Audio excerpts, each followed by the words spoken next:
बहुत पुराने ज़माने की बात है। एक राजा था। उसके महल में एक बहुत सुंदर बाग था। बाग में तरह तरह के फूलों के पौधे और अनेक प्रकार के मीठे फलों के पेड़ थे। लेकिन इस बाग में सबसे आश्चर्यजनक चीज थी, एक सेब का पेड़ था जिसमें सोने के सेब लगते थे। राजा ने इस पेड़ की देखभाल का खास इंतजाम कर रखा था। जब इसके फल पकते थे तो चौकीदार रात दिन पेड़ का पहरा दिया करते थे ताकि कोई सोने का सेब चुरा कर न ले जाए। लेकिन एक दिन की बात है कि बाग के माली ने जब सोने के सेबों को गिना तो उसमें से एक सेब गायब था। उसने दौड़कर राजा को खबर दी। राजा फौरन बाग में पहुंचा। उसे यह देखकर बड़ा आश्चर्य हुआ कि देखभाल का इतना पक्का इंतजाम होने पर भी एक सेब किसी ने चुरा लिया। उसने ऐलान किया कि कोई सोने के सेब को चुराने वाले चोर का पता देगा, उसे इनाम दिया जाएगा। सबसे बड़े राजकुमार ने राजा से कहा कि रात में वह पहरा देगा और चोर को पकड़ने की कोशिश करेगा। राजा ने उसको इसकी इजाजत दे दी। बड़ा राजकुमार रात में पहरा देने लगा, लेकिन 2 घंटे बाद ही उसे नींद आ गई और वह सो गया। सुबह उठकर जब उसने सेबों को गिना तो वह देखकर चकित रह गया कि रात भर में एक और सेब गायब हो गया था। इसके बाद दूसरी रात को मंझले राजकुमार ने पहरा देने का काम संभाला। उसे भी नींद आ गई और तीसरा सेब चोरी हो गया। राजा बहुत चिंतित था। दरबारियों की भी समझ में नहीं आ रहा था कि क्या किया जाए। सब लोग उदास बैठे थे कि इतने में सबसे छोटा राजकुमार आया और उसने कहा कि आज की रात मैं पहरा दूंगा और चोर को पकड़ूंगा। राजा इस राजकुमार से खुश नहीं रहता था। वह उसे मूर्ख भी मानता था। उसने उसे डांटते हुए कहा, तुम क्या समझते हो? क्या तुम्हें इसमें सफलता मिलेगी? तुमसे बड़े और तुमसे ज्यादा समझदार दोनों राजकुमार इस काम में असफल हो चुके हैं। तुम जाओ अपना काम करो। लेकिन छोटा राजकुमार नहीं माना। उसने राजा से प्रार्थना की कि उसे एक मौका जरूर दिया जाए। अंत में राजा राजी की हो गया। राजकुमार रात में पहरा देने लगा। उसने तय किया कि वह किसी भी हालत में नहीं सोएगा और चोर को जरूर पकड़ेगा। जब आधी रात हुई और 12 बजे का आखिरी घंटा बजा तो राजकुमार ने देखा कि एक सुंदर सोने की चिड़िया कहीं से उड़ती हुई आई और सेब के पेड़ पर बैठ गई। उसने देखते देखते सोने का एक सेब तोड़कर अपनी चोंच में पकड़ लिया। राजकुमार ने फौरन निशाना साधकर तीर चला दिया, लेकिन तीर चिड़िया को नहीं लगा और वह पंख फड़फड़ाकर उड़ गई। हाँ, इतना अवश्य हुआ कि उसका एक सुनहरा पंख टूटकर जमीन पर आ गिरा। दूसरे दिन सुबह राजकुमार ने राजा को सारी बात बता दी और वह सोने का पंख उनके सामने रख दिया। पंख इतना सुंदर और इतना कीमती था कि राजा उसे देखता ही रह गया। उसने कहा, अगर उस चिड़िया का एक पंख इतना सुंदर है तो वह पूरी चिड़िया कितनी सुंदर होगी। मैं चाहता हूं कि उस चिड़िया को कोई पकड़ लाए। सबसे पहले बड़ा राजकुमार इस काम के लिए रवाना हुआ। चलते चलते वह एक जंगल में पहुंचा। वहां उसने एक लोमड़ी को एक पेड़ के नीचे आराम करते हुए देखा। राजकुमार ने मौका देखकर तीर अपने धनुष पर चढ़ा लिया। वह तीर छोड़ने ही जा रहा था कि लोमड़ी ने चिल्लाकर कहा, राजकुमार, मुझे मत मारो। पता है कि तुम सोने की चिड़िया की खोज में निकले हो। तुम मेरी राय मानो तो तुम्हारा काम जल्दी ही पूरा हो जाएगा। तुम इसी रास्ते से सीधे चले जाओ। शाम होने पर तुम एक गांव में पहुंचोगे। वहां तुम्हें आमने सामने 2 धर्मशाला मिलेंगी। एक धर्मशाला खूब सजी सजाई और सुंदर सी होगी, लेकिन तुम उसमें मत ठहरना। तुम उसके सामने वाली दूसरी धर्मशाला में ठहरना, जो बहुत मामूली और देखने में भी भद्दी सी होगी। ऐसा करने पर तुम्हारा काम आसानी से पूरा हो जाएगा। लोमड़ी का बात सुनकर राजकुमार को हंसी आ गई। उसने डांट कर कहा, भाग जाए यहां से, मुझे तुम्हारी सलाह की जरूरत नहीं है। यह कहकर उसने तीर छोड़ दिया, लेकिन लोमड़ी बहुत चालाक थी। वह बचकर निकल भागी। राजकुमार आगे चलता गया। शाम को जब वह एक गांव में पहुंचा तो उसने देखा कि वहां सड़क के किनारे सचमुच 2 धर्मशाला थी। उनमें से एक धर्मशाला खूब सजी सजाई थी और उसके अंदर से लोगों के नाचने गाने की आवाजें आ रही थी। दूसरी धर्मशाला भद्दी सी थी और वहां अंधेरा घिरा हुआ था। राजकुमार सजी सजाई धर्मशाला में ठहर गया। थोड़ी देर में वह भूल गया कि वह असल में सोने की चिड़िया की खोज में निकला था। उधर जब काफी समय बीत गया और बड़ा राजकुमार नहीं लौटा तो मंझला राजकुमार सोने की चिड़िया की खोज में चल पड़ा। वह भी उसी तरह चलते चलते जंगल में पहुंचा तो वही लोमड़ी उसे भी मिली। इस राजकुमार ने भी लोमड़ी की बात पर कोई ध्यान नहीं दिया। जब वह शाम को उस गांव में पहुंचा तो बड़े राजकुमार की तरह सजी सजाई धर्मशाला में ठहरा। वहां के नाच रंग में मस्त होकर वह भी अपना काम भूल गया। यहाँ तक कि उसे घर लौटने की भी ध्यान न रही। अंत में सबसे छोटे राजकुमार ने राजा से कहा कि मैं सोने की चिड़िया की खोज में जाऊंगा।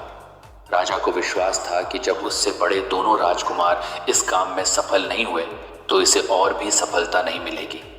लेकिन उसके जिद करने पर राजा ने उसे इजाजत दे दी। छोटा राजकुमार तैयार होकर सोने की चिड़िया की खोज में निकला। जंगल में उसे भी लोमड़ी मिली। राजकुमार ने लोमड़ी की बात को ध्यान से सुना और लोमड़ी से कहा, ठीक है, तुम जैसे कह रही हो मैं वैसा ही करूंगा। अब तुम जाओ, मैं तुम्हें नहीं मारूंगा। इस पर लोमड़ी खुश होकर बोली, तुम सबसे अच्छे लड़के मालूम होते हो। तुमने मेरी बात बात का मजाक नहीं उड़ाया और मुझ पर तीर नहीं चलाया। मैं तुमसे खुश हूं और तुम्हारी मदद करूंगी। आओ, तुम मेरी पूंछ पर बैठ जाओ, मैं तुम्हें उस धर्मशाला तक पहुंचा देती हूं। देखते देखते लोमड़ी की पूंछ काफी बड़ी हो गई और राजकुमार उस पर बैठ गया। उसके बैठते ही लोमड़ी हवा में उड़ने लगी और थोड़ी ही देर में मैदानों और पहाड़ों को पार करके उसी गांव में जा पहुंची। राजकुमार ने उसकी सलाह को मानकर छोटी और पुरानी धर्मशाला में ही डेरा डाल दिया। वह दूसरी सजी सजाई धर्मशाला से दूर ही रहा। दूसरे दिन सुबह उठकर जब वह आगे बढ़ा तो कुछ दूर चलने पर उसे वह लोमड़ी फिर से रास्ते में मिल गई। लोमड़ी ने उससे कहा, अब मैं तुम्हें बताती हूं कि आगे तुम्हें क्या करना चाहिए। तुम सीधे चलो। आगे चलने पर तुम्हें एक बहुत बड़ा किला मिलेगा जिस पर सिपाही लोग पहरा दे रहे होंगे। तुम सिपाहियों से डरना मत और सीधे अंदर चले जाना, क्योंकि वे इस समय सो रहे होंगे। तुम बेधड़क होकर किले में घुसते चले जाना और उनके कमरों को पार करते हुए उस जगह पहुंच जाना जहां लकड़ी के एक मामूली से पिंजरे में सोने की चिड़िया बंद है।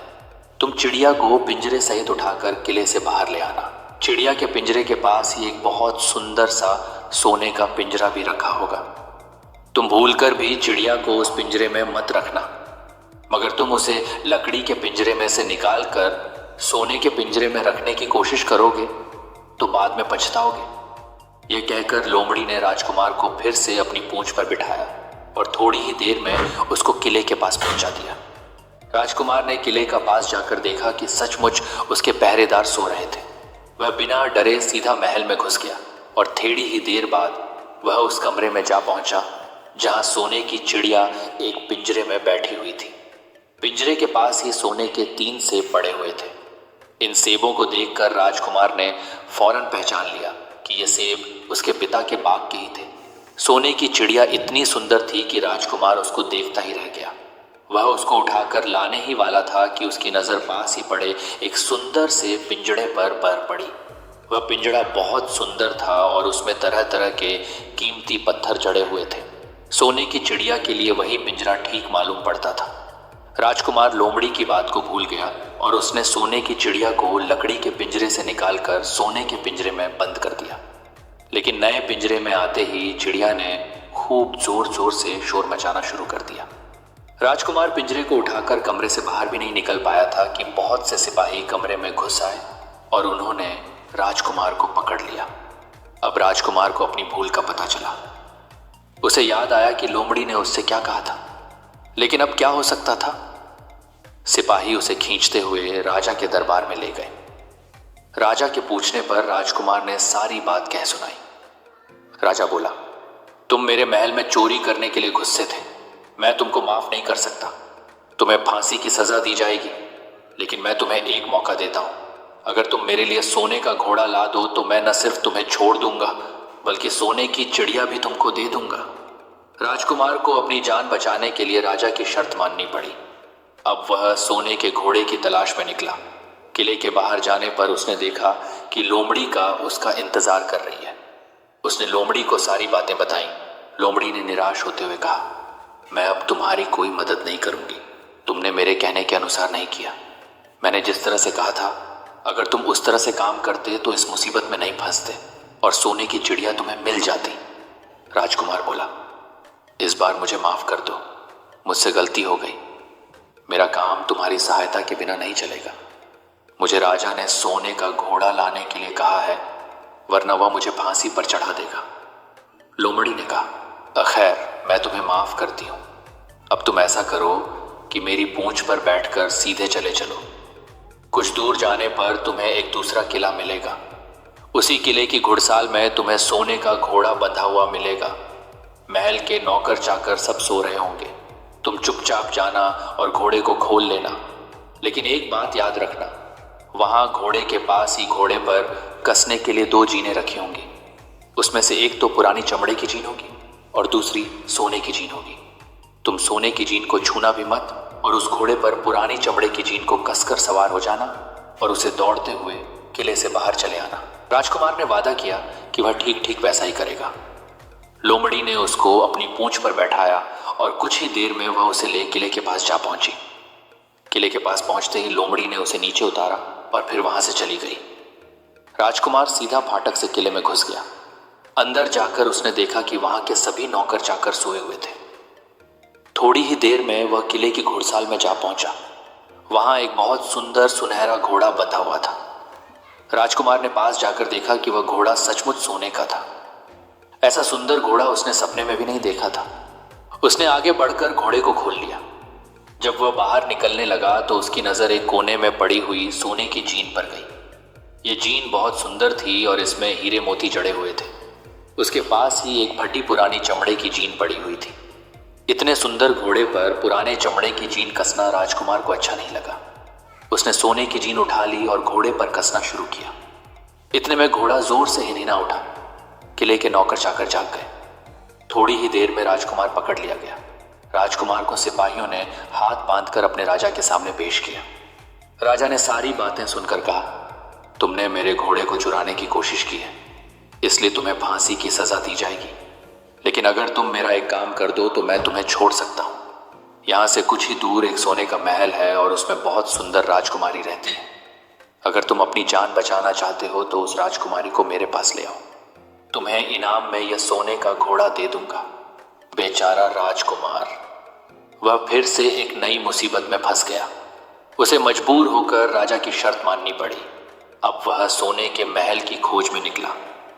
कुछ दूर चलने पर फिर उसे वह लोमड़ी मिली। पता नहीं कैसे लोमड़ी को सारी बातें मालूम हो गई थी। वह बोली, देखो, तुमने इस बार भी मेरी बात नहीं मानी।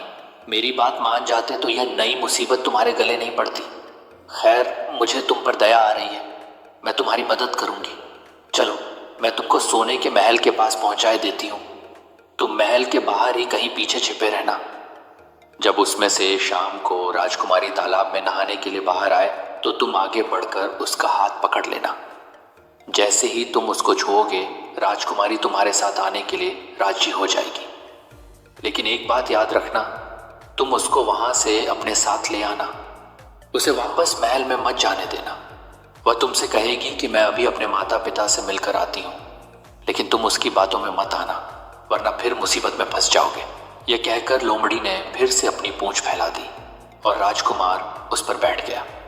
देखते देखते लोमड़ी हवा में उड़ती हुई कुछ देर बाद सोने के महल के पास जा पहुंची। महल के पास पहुंचते ही राजकुमार एक पेड़ के नीचे छिपकर बैठ गया। शाम को जब राजकुमारी नहाने के लिए किले से बाहर आई तो राजकुमार ने हिम्मत करके आगे बढ़कर उसका हाथ पकड़ लिया। उसके छूते ही राजकुमारी उसके साथ चलने के लिए तैयार हो गई। वह बोली, राजकुमार, तुम मुझे जहां भी ले जाना चाहोगे मैं तुम्हारे साथ चलूंगी, लेकिन मुझे थोड़ी देर के लिए अपने माता पिता से मिलाने दो। राजकुमार ने कहा, नहीं, यह नहीं होगा, तुम्हें तुरंत मेरे साथ चलना पड़ेगा। लेकिन राजकुमारी रोने लगी। इतनी सुंदर राजकुमारी को रोते देखकर राजकुमार का मन पिघल गया। अंत में वह राजी हो गया और बोला, जाओ, थोड़ी देर के लिए माता पिता से मिलाओ, लेकिन फिर तुरंत बाहर चली आना।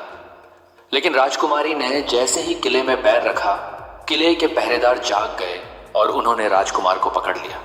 राजकुमार बहुत पछताया, लेकिन अब क्या हो सकता था। सिपाहियों ने उसे अपने राजा के सामने पेश किया। राजा बहुत निराश था। उसने उसी वक्त हुक्म दिया, इस राजकुमार को फौरन फांसी पर चढ़ा दिया जाए। यह सुनकर राजकुमार रोने गिड़गिड़ाने लगा।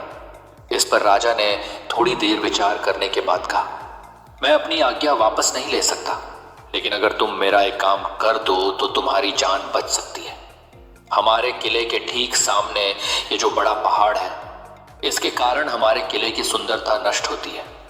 अगर तुम 8 दिन में इस पहाड़ को खोदकर साफ कर दो तो हम तुम्हें क्षमा कर देंगे और राजकुमारी का विवाह तुम्हारे साथ कर देंगे। राजकुमार किले के बाहर आकर पहाड़ को देखने लगा। उसके हाथ में एक छोटी सी कुदाली थी। उसकी समझ में नहीं आ रहा था कि इतना बड़ा पहाड़ 8 दिन में वह कैसे खोद सकेगा। फिर भी उसे अपनी जान तो बचानी ही थी, इसलिए वह पहाड़ खोदने लगा। धीरे धीरे 7 दिन बीत गए। इतने दिन तक लगातार खोदने पर भी पहाड़ का सिर्फ एक कोना ही खोद सका। वह दुखी होकर बैठ गया।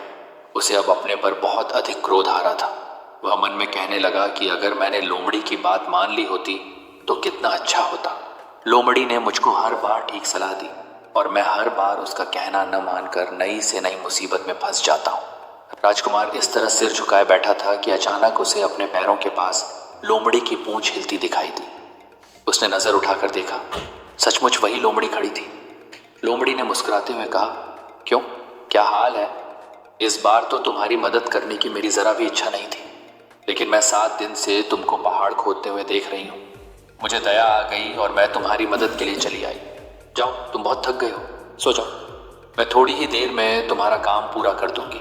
इस बार राजकुमार ने तय कर लिया था कि अब वह लोमड़ी जिस तरह कहेगी वह उसी तरह करेगा। वह चुपचाप उठकर एक तरफ सोने चला गया। थोड़ी ही देर में उसे नींद आ गई। सुबह जब वह सोकर उठा तो उसे अपनी आंखों पर विश्वास नहीं हो रहा था। वहां कहीं भी पहाड़ का नाम नहीं था और महल का सुंदर दृश्य दिखाई दे रहा था। राजकुमार सीधा राजा के पास पहुंचा। राजा उसके काम पर बहुत खुश था। उसने तुरंत अपने वादे के अनुसार राजकुमारी के साथ उसका विवाह कर दिया। जब राजकुमार उस सुंदर राजकुमारी के साथ कुछ दूर चला तो उसे रास्ते में फिर वही लोमड़ी मिली।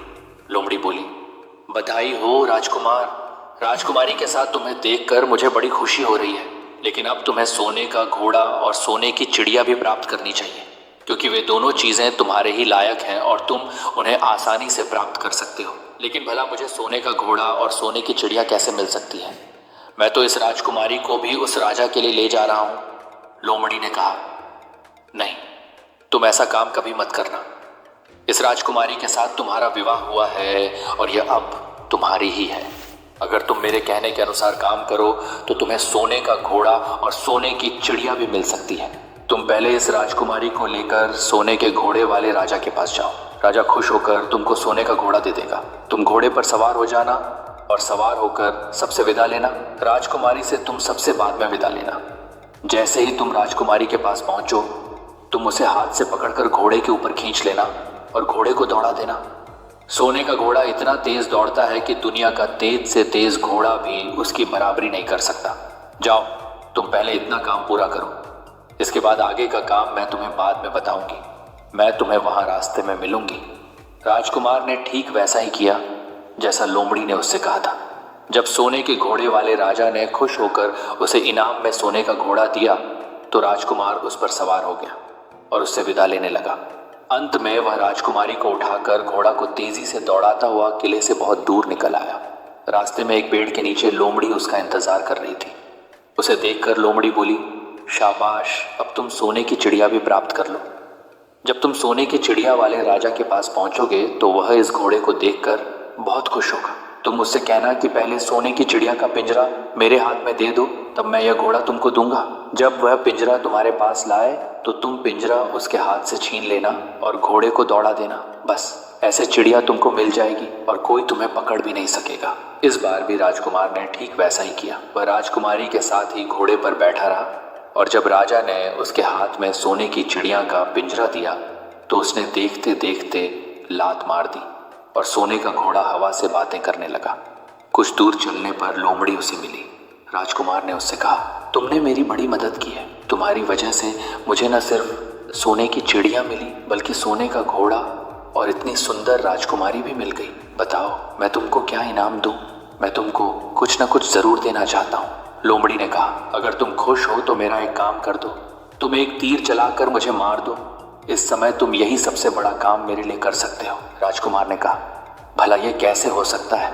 तुमने मेरी इतनी मदद की और मैं बदले में तुम्हें मार दूं? मुझसे ये नहीं होगा।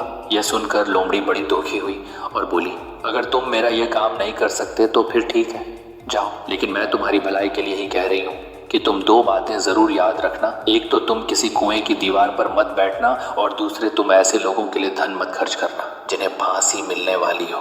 राजकुमार बोला, भाई तुम भी अजीब हो, तुम्हारी बातें मेरी समझ में ही नहीं आती। भला मैं कभी कुएं की दीवार पर क्यों बैठूंगा और ऐसे आदमियों पर धन क्यों खर्च करूंगा जिनको फांसी दी जाने वाली हो। लेकिन लोमड़ी ने उसकी बात का कोई जवाब नहीं दिया और अलविदा कहकर वहां से चली गई। राजकुमार सोने का घोड़ा दौड़ता हुआ आगे बढ़ा। राजकुमारी उसके साथ ही बैठी हुई थी और सोने की चिड़िया का पिंजरा उसके हाथ में था। कुछ ही देर में राजकुमार उस छोटे गांव में जा पहुंचा जिसमें वे दोनों धर्मशाला थी। गांव के लोग और खासतौर से बच्चे उसको देखने के लिए बाहर निकल आए। सोने के घोड़े पर इतने सुंदर राजकुमार के साथ बैठी एक राजकुमारी को देखकर सभी लोग चकित थे। इतने में राजकुमार ने देखा कि गांव के बगीचे में एक जगह बेहद से लोग जमा हैं और कुछ शोर हो रहा है। राजकुमार के पूछने पर लोगों ने बताया कि वहां 2 आदमियों को फांसी देने की तैयारी हो रही है। राजकुमार उधर ही चल पड़ा। वहां पहुंचने पर उसने पहचान लिया कि जिन आदमियों को फांसी दी जाने वाली थी वे और कोई नहीं बल्कि उसके ही भाई थे। वे लोग तब से उसी सजी सजाई धर्मशाला में रह रहे थे और तरह तरह के बुरे काम करते थे। वे जुआ भी खेलते थे और जुए में बहुत सा धन हार चुके थे। उन्होंने लोगों से बहुत सा रुपया भी उधार लिया था। इन्हीं सब बातों से चिढ़कर अब गांव वाले उन्हें फांसी पर चढ़ाने जा रहे थे। राजकुमार भला यह कैसे होने देता। उसने लोगों से कहा कि मुझसे रुपया ले लो और इन लोगों को छोड़ दो। उसके बहुत कहने सुनने पर लोग राजी हो गए और उन्होंने उन दोनों आदमियों को रिहा कर दिया। राजकुमार अपने भाइयों को छुड़ाकर आगे चला। कुछ दूर चलने पर जंगल में उन्हें एक कुआं दिखाई दिया। इस पर राजकुमार के कुछ देर कुएं के पास आराम करते हैं, वहां ठंडा पानी पीने के बाद हम लोग आगे चलेंगे। राजकुमार राजी हो गया। अब तक वह यह भी भूल चुका था कि लोमड़ी ने विदा होते समय उससे क्या कहा था। वह घोड़े से उतरकर कुएं की दीवार पर बैठ गया और आराम करने लगा। उसके दोनों भाइयों ने मौका देखकर उसे कुएं में धकेल दिया। इसके बाद उन्होंने घोड़े पर राजकुमारी को डाला और सोने की चिड़िया का पिंजरा उठाया और वहां से चलते बने। कुछ ही देर में वे लोग अपने राज्य में लौट आए। घर लौटकर उन्होंने राजा से कहा, हम लोग सोने की चिड़िया को पकड़ लाए हैं। इसी चिड़िया ने हमारे बाग में से सोने के सेब चुराए थे। इसके साथ ही हम एक ये सोने का घोड़ा और राजकुमारी भी लाए हैं। राजा बहुत खुश हुआ। सारे राज्य के लोग खुशियां मनाने लगे, लेकिन राजकुमारी खुश नहीं थी। वह बराबर रोती रहती थी। उसने खाना पीना छोड़ दिया। यही नहीं, घोड़े ने भी दाना पानी बंद कर दिया और सोने की चिड़िया भी उदास रहने लगी। राजा ने बहुत कोशिश की, लेकिन न तो वह राजकुमारी खुश हुई और न सोने के घोड़ा और सोने की चिड़िया ने दाना खाना शुरू किया। उधर छोटा राजकुमार कुएं में गिर गया था, लेकिन वह मरा नहीं। कुआं बहुत गहरा था, लेकिन उसमें पानी बहुत थोड़ा था। वह कुएं में बैठा बैठा अपने भाग्य को कोसता रहा। अब उसे फिर उसी लोमड़ी की याद आई और वह पछताने लगा कि अगर मैंने उसका कहना मान लिया होता तो मैं मुसीबत में न फंसता। राजकुमार ने जैसे ही लोमड़ी को याद किया, लोमड़ी न मालूम कैसे कुएं के मुंह पर आ पहुंची और बोली, देखो राजकुमार, मैंने पहले ही तुम्हें समझाया था कि किसी कुएं की दीवार पर मत बैठना और ऐसे आदमियों की मदद मत करना जिन्हें फांसी दी जाने वाली हो, लेकिन तुम नहीं माने। खैर चलो, अब आखिरी बार मैं फिर तुम्हारी मदद कर देती हूँ। लो, मेरी पूंछ पकड़कर कुएं से बाहर निकल जाओ। यह कहकर लोमड़ी ने अपनी पूंछ कुएं में लटका दी। देखते देखते पूंछ इतनी लंबी हो गई कि कुएं के पेंदे में पड़े राजकुमार के पास तक जा पहुंची। राजकुमार उसे पकड़कर कुएं से बाहर निकल आया। लोमड़ी ने उससे कहा, जाओ, अब तुम अपने घर जाओ, लेकिन जरा होशियार रहना। तुम्हारे भाई तुम्हारी जान के दुश्मन हैं। वे लोग जरूर तुमको ढूंढ रहे होंगे। राजकुमार घर की ओर चल पड़ा। अपने राज में पहुंचने पर उसे एक भिखारी मिला। भिखारी को उसने अपने सुंदर कपड़े दान में दे दिए और उनके भद्दे पुराने कपड़े पहन लिए। इस तरह भेष बदलकर वह अपने किले में पहुंचा। वहां उसके पहुंचने पर एक बड़ी आश्चर्यजनक बात आई। सोने का घोड़ा खुशी से हिनहिनाने लगा और दाना खाने लगा। सोने की चिड़िया भी अपने पिंजरे में खुशी से फुदकने लगी और गाना गाने लगी। राजकुमारी ने अपने आंसू पोंछ डाले और वह भी खुश दिखाई देने लगी। लेकिन राजा की समझ में कुछ नहीं आया। उसने राजकुमारी से इसका कारण पूछा तो वह बोली, मैंने तो पहले ही आपको सारी कहानी बता दी थी। आपके बड़े और मंझले राजकुमार ने छोटे राजकुमार के साथ धोखा किया है। इन्होंने आपको भी धोखा दिया है, लेकिन अब आपका छोटा राजकुमार यहाँ पर आ पहुंचा है, इसीलिए मुझे बेहद खुशी हो रही है। उसी के साथ मेरी शादी हुई है और मैं उसके साथ ही सुखी रह सकती हूँ। फिर उसने मैले कुचैले कपड़े पहने एक आदमी की ओर इशारा करते हुए कहा, वह रहा आपका छोटा राजकुमार। राजा ने भी अपने छोटे लड़के को पहचान लिया। अब राजा ने अपने छोटे बेटे के बारे में अपने विचार बदल दिए। अब वह उसको बहुत समझदार और बहादुर मानने लगा और उससे बहुत अधिक प्यार करने लगा। उसने उसको राजगद्दी पर बिठाने का निश्चय किया। बड़े और मंझले राजकुमार ने अपने छोटे भाई को ही धोखा नहीं दिया था, बल्कि राजा को भी धोखा दिया था। इससे राजा उनसे बहुत नाराज था। उसने उन दोनों को अपने राज्य से निकलवा दिया। इसके बाद बड़ी धूमधाम के साथ राजकुमारी के साथ राजकुमार का विवाह हुआ और दोनों खुशी से रहने लगे। लेकिन राजकुमार उस लोमड़ी को नहीं भूला था जिसने उसकी सहायता की थी। एक दिन समय निकालकर वह जंगल में उस लोमड़ी की खोज में निकला। बहुत ढूंढने के बाद एक पेड़ के खोखले भाग में उसने उस लोमड़ी को चुपचाप बैठे हुए देखा। लोमड़ी बहुत उदास थी और पहले से बहुत ज्यादा दुबली भी हो गई थी। राजकुमार को देखते ही लोमड़ी ने उसे पहचान लिया और कहा, आह, कहो राजकुमार, आज इधर कैसे आना हुआ? राजकुमार ने कहा, मैं आज तुम्हें ही ढूंढने के लिए आया हूं। चलो मेरे बाग में आराम से रहना, वहां तुम्हें किसी तरह की तकलीफ नहीं होगी। यहाँ तो जंगल में तुम्हें खाने पीने की तकलीफ होती होगी और जंगली जानवरों और शिकारियों का डर बना रहता होगा। लोमड़ी ने कहा, नहीं राजकुमार, मैं यहाँ ठीक हूँ, और भला अब तुम्हें मेरे दुख से क्या लेना देना? तुम्हारा काम निकल गया, अब तुम खुशी से अपने राज में रहो। राजकुमार बोला, नहीं, तुमने मेरा बड़ा उपकार किया है, मैं तुम्हें इनाम देना चाहता हूँ और अपने साथ ही रखना चाहता हूँ। राजकुमारी भी बहुत खुश होगी, वह भी तुमसे मिलना चाहती है। लोमड़ी बोली, अगर तुम सचमुच मुझे इनाम देना चाहते हो तो मेरा एक काम कर दो। मैंने तुमसे पहले भी कहा था कि तुम तीर चलाकर मुझे मार दो, इसी से मेरा लाभ होगा। असल में एक जादूगर ने